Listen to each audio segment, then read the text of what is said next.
Viewers welcome to metro style. வீடியோக்குள்ள போகிறதுக்கு முன்னாடி நம்மளோட சேனலை சப்ஸ்கிரைப் பண்ணாதவங்க சப்ஸ்கிரைப் பண்ணிட்டு கொஞ்சம் சப்போர்ட் பண்ணுங்க. வாங்க வீடியோக்குள்ள போகலாமா? ககன் பூமி சீரியல்ல என்ன நடந்துட்டு இருக்குன்னு பார்க்கலாமா? இவ்வளவு நாளா நம்ம எதிர்பார்த்துட்டு இருந்த விஷயம் தான் நடந்திருக்குன்னே சொல்லலாம். தயவு செய்து வீடியோவை ஸ்கிப் பண்ணாம பாருங்க. நம்ம பூமி வந்து சந்திரா கிட்ட சொல்றாங்க, அப்பா சோபசந்திரா அம்மா மரணத்துக்கு பின்னாடி யார் இருக்கா அப்படின்ற விஷயத்த அந்த ஏசிபி சார் கிட்டத்தட்ட கண்டுபிடிச்சிட்டாங்க. அவர் மூலியமா இந்த விஷயம் வெளியே வந்துருமா அப்படின்னு சொல்லிட்டு அந்த குற்றவாளி பயந்துட்டு அந்த ஏசிபி சாரை கொலை பண்ணிட்டாங்கன்னே சொல்லலாம்ப்பா. அப்பா உங்களுக்கு இன்னொரு விஷயம் சொல்லட்டாப்பா, இந்த ஏசிபி சாரை கொலை பண்ணது யாருன்னு தெரியுமா?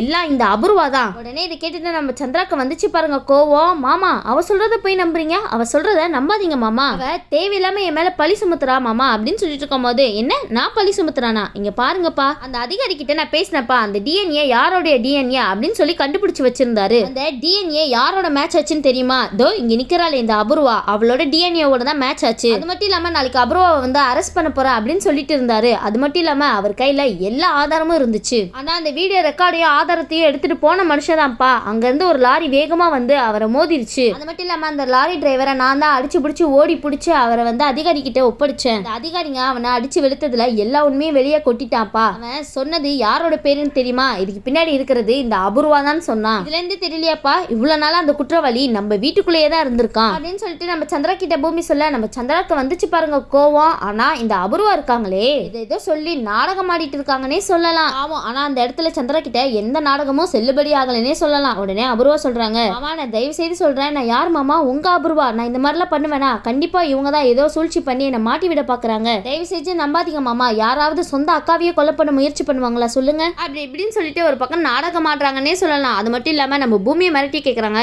ஏய் பூமி உனக்கு எவ்வளவு தைரியம் இருந்தா நீ இந்த மாதிரிலாம் பண்ணுவ? நீ எதுக்காக இந்த மாதிரி பண்ற அப்படின்னு எனக்கு தெரியாதா என்ன? என்னையும் எங்க மாமாவையும் பிரிக்கிறதுக்காக தானே நீ இப்படி பண்ற அப்படின்னு சொல்லிட்டு வேகமா நம்ம பூமியை ஓங்கி அடிக்கிறதுக்காக கை வாங்குறாங்கப்பா. ஆனா உடனே நம்ம சந்திரா அந்த இடத்துல தடுத்து அபூர்வா கண்ணத்துல பல அருண் விடுறாங்கன்னே சொல்லலாம். நம்ம சந்திரா அப்படியே நம்ம அபூர்வா சுருண்டு போய் சோஃபால விழுந்துறாங்கன்னே சொல்லலாம். பாவம் கண்ணை பழுத்துருச்சு போல, கண்ணத்திலே கை வச்சுட்டு உட்கார்ந்து இருக்காங்கப்பா. ஏன் அபூர்வா இந்த தப்பு பண்றதுக்கு முன்னாடி இந்த மாதிரி அடி விழுன்னு உங்களுக்கு தெரியாதா என்ன? இந்த அபூர்வாக்கா அடி விழுந்தும் கூட கொஞ்சம் கூட திருந்தலனே சொல்லலாம். உடனே வந்து சந்திரா கிட்ட கேக்குறாங்க, மாமா நீங்க என் மேல நம்பிக்கை வச்சிருக்கிறது இவ்வளவுதானா மாமா? அது மட்டும் இல்லாம இத்தனை வருஷம் நம்ம வாழ்ந்த வாழ்க்கைக்கு நீங்க கொடுக்குற பரிசா மாமா இது எனக்கு அப்படின்னு சொல்லிட்டு ஆக்ட் பண்றாங்கன்னே சொல்லலாம். அந்த இடத்துல ஏய் நடிக்காத நிறுத்து அபூர்வா, இவ்வளவு நாளா சோபச்சந்திராவை யார் கொலை பண்ணா அப்படின்னு சொல்லிட்டு யோசிச்சு மண்டிய குழப்பிட்டு இருந்தேனே சொல்லலாம். ஆனா நீ யாருப்பேன்னு கொஞ்சம் கூட நான் எதிர்பார்க்கவே இல்ல. அது மட்டும் இல்லாம அந்த பிரேஸ்லெட் வாங்கின லிஸ்ட்ல உன்னோட பேரும் இருந்துச்சு. அப்போ கூட நான் அதை நம்பவே இல்லையே. சரி ஏதோ தெரியாதனமா சந்தேகப்படுறாங்க தான் நானும் நினைச்சிட்டு இருந்தேன். ஆனா எப்போ நீ அந்த அதிகாரியை கொலை பண்ணியோ அப்பவே நான் முடிவு பண்ணிட்டேன். இதுக்கப்புறமா நீ சொல்ற பையன் நம்பிட்டு இருப்பேன்னு நினைச்சு அபூர்வா அப்படின்னு சொல்லிட்டு கோவமா பேசுறாங்கன்னே சொல்லலாம். நம்ம சந்திரா அப்போ பூமி வந்து சந்திரா கிட்ட சொல்றாங்க, அப்பா நம்ம அம்மா மரணத்துக்கு பின்னாடி யார் காரணமா இருந்தாங்களோ அவங்களுக்கு கண்டிப்பா தக்க தண்டனையை வாங்கி கொடுத்தே தேரணும்பா. அப்படி நினைச்சிட்டு போராடாத நாட்களே கிடையாதுன்னு சொல்லலாம். ஆனா இந்த அபூர்வா என்னென்னவோ செஞ்சு எப்படியோ இந்த விஷயத்துல இருந்து தப்பிக்கணும் தான் நினைச்சா. அதனால அவகிட்ட இருக்கிற உண்மையை வெளியே கொண்டு வரவே முடியல அப்படின்னு சொல்லிட்டு நம்ம பூமி ரொம்ப ஃபீல் பண்ணி சொல்லிட்டு இருக்காங்கன்னே சொல்லலாம் சந்திரா கிட்ட. உடனே சந்திரா சொல்றாங்க, பூமி என்ன மன்னிச்சிடுமா, நீ எவ்வளவோ என்கிட்ட வந்து நீ சொன்ன. ஆனா நான் அப்ப கூட உன் வார்த்தையை கொஞ்சம் கூட நம்பாம இந்த அபூர்வாவை மட்டும்தான் கண்மூடித்தனமா நம்பிட்டு இருந்தேன். ஆனா எனக்கு தான் இப்ப எல்லா விஷயமே புரிய வருது. நான் பண்ணது ரொம்ப மிகப்பெரிய தப்பு அப்படின்றத உணர்ந்துட்டாங்கன்னே சொல்லலாம் அந்த இடத்துல. அப்ப வந்து நம்ம நட்சத்திரம் சொல்றாங்க, அப்பா நீங்க இவங்க சொல்றதெல்லாம் நம்பவே நம்பாதீங்க. ஏன்பா நீங்க இந்த பூமியோட பேச்சை நம்புவீங்க, நம்ம அம்மாவோட பேச்சை நம்ப மாட்டீங்களா என்ன? அம்மா ரொம்ப பாவம்ப்பா, அவங்க இந்த மாதிரிலாம் பண்ணிருக்கவே மாட்டாங்க, அவங்களுக்கு இதை பத்திலாம் ஒண்ணுமே தெரியாது அப்படி இப்படின்னு சொல்லிட்டு நட்சத்திரா ஒரு பக்கம் நாடகம் ஆடிட்டு அவங்க அம்மாக்கு சப்போர்ட் பண்ணி பேசிட்டு இருக்காங்கன்னே சொல்லலாம் இந்த இடத்துல. அப்பதான் அந்த இடத்துல கிருஷ்ணா சொல்றாங்க, இங்க பாரு நட்சத்திரா, உங்க அம்மா என்ன காரியம் பண்ணிருக்கான்னு உனக்கு தெரியுமா? சோபச்சந்திராவோட கேஸை யாராவது எடுத்து நடத்தினா போதும் அவங்க உயிரையே இவ எடுத்துருவா. இந்த மாதிரி 1 2 இல்ல எத்தனை கொலை அவ பண்ணிருக்கான்னு தெரியுமா? இவளை இதுக்கு மேலேயே விட்டு வச்சிருந்தா அவ்வளவுதான், அவ யாரையுமே உயிரோட விட மாட்டா அப்படின்னு சொல்லிட்டு கேபி சொல்ல, இதை கேட்டுட்டு நட்சத்திரம் சொல்றாங்க, இங்க பாருங்க தேவையில்லாம எங்க அம்மா மேல பழிய தூக்கிலாம் போடாதீங்க. ஒரு உண்மையை மறைக்கிறதுக்காக இன்னும் எத்தனை போய் சொல்லிட்டே இருப்பீங்க? எல்லாரும் சேர்ந்து எங்க அம்மா மேல பொய்க்கு மேல பொய் போட்டு அவங்கள குற்றவாளி ஆக்கிட்டு இருக்கீங்க நீங்களாம். நம்ம கேபி சொல்றாங்க, இங்க பாரு நட்சத்திரா, நீயும் உங்க அம்மாக்கு சப்போர்ட் பண்ணி ஏதாவது பேசிட்டு இருந்தேன்னு வச்சுக்கோங்க, நீயும் உங்க அம்மாக்கு சப்போர்ட்டா இருந்த அப்படின்னு சொல்லிட்டு ஒன்னையும் சேர்த்து அரெஸ்ட் பண்ணிட்டு போயிடுவாங்க, பரவாயில்லையா அப்படின்னு சொல்லி கேட்டுட்டு இருக்காங்கப்பா. அதுக்கு சந்திரா சொல்றாங்க, இதுக்கு பின்னாடி காரணம் இருந்தா உன்னை சும்மாவே விட மாட்டேன் அப்படின்னு சொல்லிட்டு கன் எடுத்துட்டு வந்துட்டு இருக்காங்கன்னே சொல்லலாம். நம்ம சந்திரா நம்ம அபூர்வாவை கன்ல ஷூட் பண்ணலாம் அப்படின்னு சொல்லிட்டு போகும்போது நம்ம பூமி அந்த இடத்துல நின்று தடுத்துறாங்கன்னே சொல்லலாம்ப்பா. ஏன் பூமி வந்து சந்திரா கிட்ட சொல்றாங்க, அப்பா வேணாப்பா வேணாம், தயவு செஞ்சு விட்டுருங்க அவளை, இந்த கொலைக்கு பின்னாடி இவதான் இருக்கான்னு நல்லா தெரிஞ்சு போச்சு, இதுக்கப்புறம் அவ சட்டத்துக்கு முன்னாடி தப்பிக்கவே முடியாது அப்படின்னு சொல்லிட்டு இருக்காங்கப்பா நம்ம பூமி. உடனே பின்னாடியே அதிகாரிங்க வர அந்த ரவுடியை விசாரிச்சதுல உங்க பேரை தான் சொல்லி சொல்லியிருக்காங்க. அது மட்டும் இல்லாம இந்த ஏசிபி சாரை தூண்டினவங்களே இந்த அபூர்வா தான் அப்படின்னு ஒரு வாக்குமூலம் கொடுத்துருக்கான் அப்படின்னு சொல்லிட்டு நம்ம அதிகாரிங்க சொல்ல உடனே கேபி சொல்றாங்க, சார் என்ன சார் இன்னும் நின்று பேசிட்டு இருக்கீங்க, அவளை தரன்னு இங்க இருந்து இழுத்துட்டு போங்க. உடனே பின்னாடி இருந்து 2 பெண் போலீஸ் வராங்கன்னே சொல்லலாம். உடனே அபூர்வா சொல்றாங்க, மாமா இவங்க எல்லாருமே எனக்கு எதிராக சூழ்ச்சி பண்ணிட்டு இருக்காங்க. அது மட்டும் இல்லாம இவங்க சொல்ற எந்த விஷயத்தையுமே நம்பாதீங்க மாமா. நான் யார் மாமா? உங்க அபூர்வாவை பத்தி உங்களுக்கு தெரியாதா சொல்லுங்க. நீங்க உங்க அபூர்வா மேலேயே சந்தேகப்பட்டுட்டீங்களா மாமா இப்படின்னு சொல்லிட்டு என்னென்னவோ சொல்லி மயக்க பாக்குறாங்கன்னே சொல்லலாம் நம்ம சந்திராவை இந்த அபூர்வா. ஆனா நம்ம சந்திரா அபூர்வா சொன்னதா காது கொடுத்து கூட கேட்கலன்னே சொல்லலாம். உடனே வந்து சந்திரா சொல்றாங்க, இங்க பாரு அபூர்வா, நீ நடிச்ச நாடகம்லாம் போதும், தயவு செஞ்சு இதோட நிப்பாட்டிக்கோ. இவ்வளவு நாளா உன்னை கண்மூடித்தனமா நம்பி ஏமாந்ததெல்லாம் போதும். இதுக்கப்புறமா என்ன ஏமாத்தணும்னு நினைக்காத அபூர்வா. நீ பண்ண தப்புக்கெல்லாம் சரியான தண்டனை கிடைச்சாதான் என் சோபா சந்திராவோட ஆத்மா சாந்தி அடையும் அப்படின்னு சொல்லிட்டு நம்ம சந்திரா கோவமா சொல்ல உடனே அந்த இடத்துல வந்து பெண் போலீஸ் தான் நம்ம அபூர்வாவை கூட்டிட்டு போயிட்டு இருக்காங்கன்னே சொல்லலாம். அப்ப நம்ம பூமி சந்திரா கிட்ட சொல்லிட்டு இருக்காங்க, அப்பா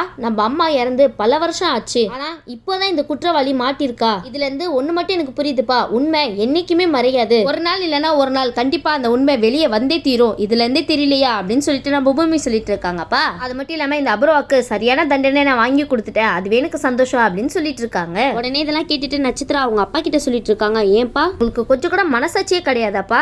போய் இந்த பூமி பேச்சை கேட்டுட்டு அம்மாவை போலீஸ்ல புடிச்சு கொடுத்துட்டீங்களே நீங்க. அப்ப நம்ம சந்திரா சொல்றாங்க, இங்க பாரு நட்சத்திரா, உனக்கு எதுவுமே தெரியாது. உங்க அம்மா என்கிட்ட வந்து என்னென்னலாம் சொல்லி ஏமாத்திருக்கா தெரியுமா? அது மட்டும் இல்லாம நான் உயிருக்கு உயிரா நேசிச்ச சோபச்சந்திராவை துடிக்க கொலை பண்ணிருக்கா. என் கையால அவளுக்கு தண்டனை கொடுக்க முடியலையே அப்படின்னு ஆதங்கத்துல இருக்கேன் நானு. அப்புறம் நீ அவளுக்கு சப்போர்ட் பண்ணிட்டு வந்த, உன்னையே நான் என்ன பண்ணுவேன்னு தெரியாது அப்படின்னு சொல்லிட்டு நம்ம சந்திரா கோவமா நட்சத்திரா கிட்ட பேசிட்டு போறாங்கன்னே சொல்லலாம். அப்ப நம்ம பூமி சொல்றாங்க, அப்பா நீங்க டென்ஷன் ஆகாதீங்கப்பா அப்படின்னு சொல்லிட்டு இருக்கும்போது நம்ம சந்திரா சொல்றாங்க, இங்க பாருமா பூமி, நீ மட்டும் இல்லைன்னா கண்டிப்பா இந்த அபூர்வாக்கு தண்டனை வாங்கி கொடுத்துருக்கவே முடியாது. ஆனா இப்போ உங்க அம்மா ரொம்ப சந்தோஷப்படுவா, இந்த மாதிரி ஒரு பெண்ணை பெத்ததுக்கு ரொம்ப கொடுத்து வச்சிருக்கணும்னே சொல்லலாம். அது மட்டும் இல்லாம அவளுக்கு உங்க கூட வாழை தான் கொடுத்து வைக்கல அப்படின்னு ரொம்ப எமோஷனலா கண் கலங்கி நம்ம பூமி கிட்ட சொல்லிட்டு இருக்காங்கன்னே சொல்லலாம் நம்ம சந்திரா. அப்ப வந்து கேபி சொல்றாங்க, இங்க பாரு சந்திரா, நான் உன்கிட்ட ஆரம்பத்திலே சொன்னல, இந்த குற்றவாளி வேற எங்கேயும் இல்ல, இந்த வீட்டுல இருக்கிற அபூர்வா தான். எனக்கு இந்த விஷயம் ஏற்கனவே தெரியும், ஆனா என்கிட்ட நிரூபிக்கிறதுக்கு எந்த ஆதாரமும் இல்ல. ஆனா நம்ம பூமி அந்த வீடு ஆதாரத்தை ரொம்ப கஷ்டப்பட்டு எப்படியோ எடுத்துட்டு வந்தா. ஆனா அந்த அபூர்வா அந்த ஆதாரத்தையும் ஒன்னும் இல்லாம ஆக்கிட்டா. அவளுக்கு என்ன ஒரு என்ன தெரியுமா,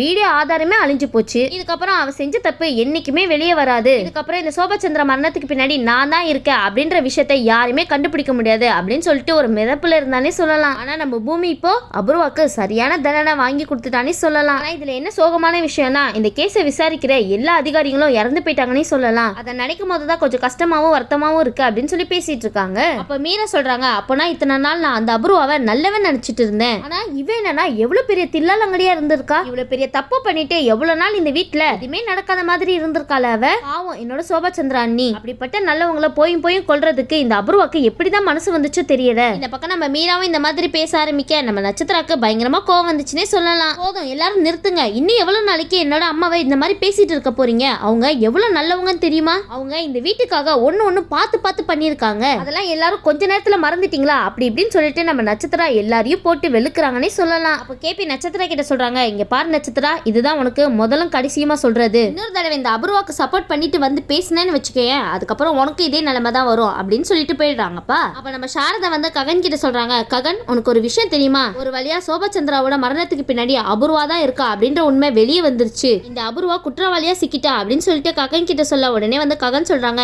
எனக்கு ஏற்கனவே தெரியுமா, பூமி எப்படியாவது அபூர்வாவை போலீஸ் கிட்ட மாட்டி விட்டுருவானே எனக்கு ஏற்கனவே நல்லாவே தெரியும். அப்ப அந்த இடத்துல நம்ம ககன் வீட்டுக்கு தாரா வராங்கன்னே சொல்லலாம். தாரா கையில டிவோர்ஸ் நோட்டீஸோட வந்துட்டு இருக்காங்கப்பா. இங்க பாருங்க ககன், இந்த டிவோர்ஸ் பேப்பர்ல பூமி சைன் போட்டுட்டா அப்படின்னு சொல்லிட்டு தூக்கி போடுறாங்கன்னே சொல்லலாம். இதை பார்த்துட்டு நம்ம ககனுக்கு பயங்கர ஷாக்னே சொல்லலாம். அப்ப வந்து சாரதா கிட்ட சொல்றாங்க, என்னம்மா இந்த பூமி என்ன பிரியறதுக்கு முடிவே பண்ணிட்டாளா அப்படின்னு கேட்க உடனே நம்ம சாரதா சொல்றாங்க, எனக்கு தெரியல ககன், நம்மள சுத்தி என்ன நடக்குதுன்னு எனக்கு கொஞ்சம் கூட புரியவே இல்ல, இந்த தாரா வர என்னென்னவோ சூழ்ச்சி பண்ணிட்டு இருக்கா அப்படின்னு சொல்லிட்டு நம்ம சாரதா ககன் கிட்ட சொல்ல, அப்ப நம்ம தாரா வந்து ககன் கிட்ட சொல்றாங்க, இங்க பாருங்க ககன், சீக்கிரமா நீங்களும் இந்த டிவோர்ஸ் பேப்பர்ல சைன் போட்டுட்டு இந்த விஷயத்துக்கு சீக்கிரமா ஒரு முடிவை கட்டுங்க அப்படின்னு சொல்லிட்டு தாரா போயிடுறாங்கன்னே சொல்லலாம். உடனே இந்த பக்கம் நம்ம தாரா வந்து துரு கிட்ட சொல்லிட்டு இருக்காங்க, இங்க பாருங்கன்னா ககன் மேல எனக்கு கொஞ்சம் கூட நம்பிக்கையே இல்ல, இந்த ககன் சும்மா தான் இந்த பூமியை பேச்சுக்காக டிவோர்ஸ் பண்றேன்னு சொல்லிட்டு இருக்கான், ஆனா அவன் கண்ணை பார்த்தா நல்லாவே தெரியுது அந்த கண்ணு பூமியை மட்டும்தான் தேடுது, எனக்கு இந்த ககன் மேல சுத்தமா நம்பிக்கையே இல்ல, இந்த ககன் பூமி கூட தான் சேர்ந்து வாழ்வான்னு தோணுது, அதுக்கு ஒரு வேலை பண்ணணும், நீங்க பூரி கழுத்துல தாலி கட்டுறதுக்கு முன்னாடியே என் கழுத்துல ககன் கையால தாலி ஏறணும், அப்பதான் இந்த ககனை ஒரு வலிக்கு கொண்டு வர முடியும் அப்படின்னு சொல்லிட்டு தாரா சொல்லிட்டு இருக்க கேட்டுட்டு துரு ஷாக் ஆகுறாங்கன்னே சொல்லலாம். சரிங்க, இதுக்கப்புறம் தாராவோட சூழ்ச்சி நிறைவேறுதா இல்லையான்னு வெயிட் பண்ணி பார்க்கலாம். இந்த வீடியோ உங்களுக்கு பிடிச்சிருந்துச்சுன்னா மறக்காம மேட்ரஸ் ஸ்டைல லைக் பண்ணுங்க, ஷேர் பண்ணுங்க, சப்ஸ்கிரைப் பண்ணிடுங்க. தேங்க்யூ.